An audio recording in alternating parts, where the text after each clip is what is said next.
இன்னைக்கு நீங்க நிறைய பேர் நல்லா இருக்கிறோம்னு வச்சுக்கோங்களேன். இதனுடைய காரணம் என்ன தெரியுமா? இதுக்கு முன்னால யாரெல்லாமோ துன்பப்பட்டிருக்கிறாங்க. அதனாலதான் இன்னைக்கு நம்ம இப்படி இருக்கிறோம். என்னுடைய ஜெபம் அல்ல இன்னைக்கு இந்த பேர் 3000 பேர் 4000 பேர் இந்த மாதிரி எல்லாம் நைட் விஜிலுக்கு வருவதும், உங்களுக்கு இந்த மாதிரி பிரீச்சிங் எல்லாம் பண்றதுக்கு நமக்கெல்லாம் அந்த ஒரு அதிகாரமோ அந்த ஒரு தூய்மையோ அந்த தாழ்ச்சியோ அதனுடைய வல்லமையோ எதுவுமே கிடையாது. எனக்கு முன்னால போன நிறைய பேரு இந்த துன்பத்துல கடந்து போயிருக்கலாம்.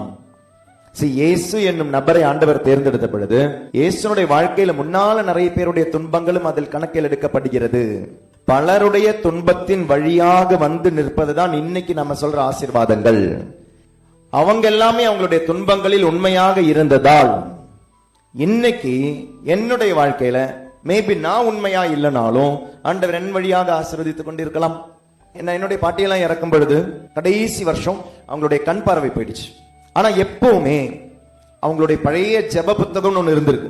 அது சொல்லி சொல்லி சொல்லி அவங்களுடைய அந்த மனப்பாடம் ஜெபம் சொல்லிக்கிட்டு இருப்பாங்க. She never cursed her sufferings.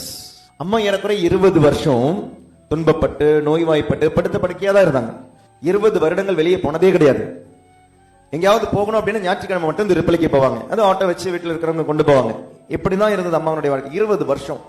இன்னைக்கு நான் டேட் இல்லாம நான் ரெட்ரீட்டுக்கு ஓடுறேன் அப்படின்னா ஃபுல் டேட் இருந்து வீட்டிலே இருந்தே ஒரு அம்மாவனுடைய வாழ்க்கை வரலாறு இருக்கு, ஒரு பாட்டியினுடைய வாழ்க்கை வரலாறு இருக்கு.